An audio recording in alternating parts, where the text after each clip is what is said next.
Hello, my name is Ora. Being Irish, my parents raised me as a cradle Catholic. They taught me to embrace my faith as the centre of my life, not just something that I do on a Sunday. I always find inspiration in Jesus' beautiful messages in the Bible. Love one another as I have loved you. Over the past few years, through my work with Rosie's Friends on the Street and the refugee community in Logan, I've met people from all over the world, and particularly from the Middle East. Hearing their stories over a cup of tea on a Friday night deepened my interest in their heritage. But I've always been interested in the Middle East. Jesus was born there. And long before Christianity came to Europe or Australia, there were Christians living peacefully in the Middle East. So I was shocked to learn what has been happening to Christians, especially in Iraq and Syria, since 2014. The Christian families there are just trying to live their faith like we are here, and yet they're being brutally persecuted, and my heart really went out to them. While their ancient Christian heritage is a wonderful blessing, their churches and communities are suffering terrible oppression and suffering. As a teacher, I started to pray with my school children, and together we sent Christmas gifts and messages of love to the children in Erbil, in Kurdistan, where the Christian population had fled to. Then, through a mutual friend, I heard about the French Catholic mission SOS Chrétien d'Orient, and how they were supporting Christian families in Iraq. I felt an urge to go and to help them. But it's a scary thing to travel for the first time into a danger zone to help people I've never met. And so I prayed a lot. I kept thinking about these communities in Iraq who have been contributing peacefully to their society for centuries. They are ordinary Christians just like me, and now they are being terrorised and driven out of their homes. I could not sit in my home and do nothing. I kept thinking of the Gospel of St. Matthew. Truly I tell you, whatever you did for one of the least of my brethren, you did it to me. So I decided that I must try to help our brothers and sisters in the Middle East. I had to trust in Jesus. I had to let go and let God.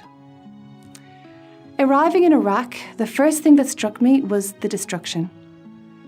It was shocking. I had already read articles and watched news reports about the ongoing war against ISIS, but nothing could truly prepare me for what I witnessed. The cities in the Nineveh Plains, Karakosh, Karamles, Teleskov, Bartella, all in ruins, ravaged by war. Buildings were abandoned and beautiful churches were desecrated.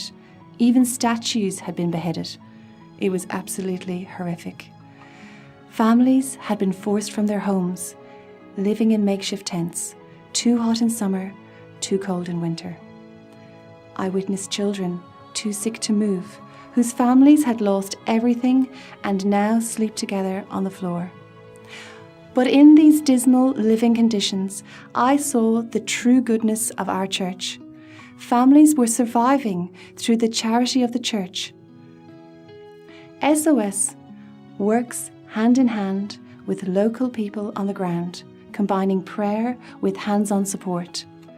We assist in whatever way we can, providing emergency aid, educational resources, construction tools, washing machines, cookers, furniture, water filters, medical and hygiene packs, toys and food.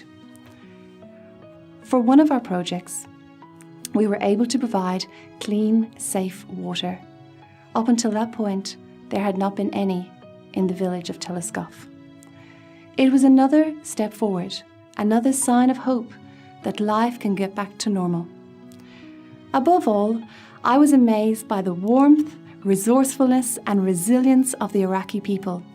Despite the harsh existence cast upon them through no fault of their own, they make the best of what they have. They continue to find ways to smile, to laugh and play. Their hospitality is like none I've ever experienced before. I loved visiting the families, sitting down, having a cup of tea and hearing their stories.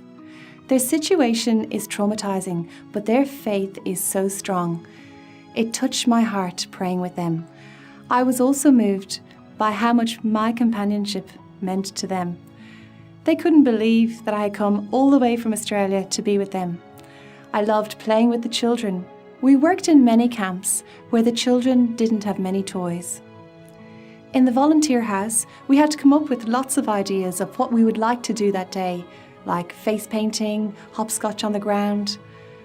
But this is no way for a child to grow up without a decent education, without a proper home, without loved ones, many of whom have been killed or have simply disappeared since Daesh, ISIS, destroyed their peaceful existence and its soldiers overran the Nineveh Plains in 2014.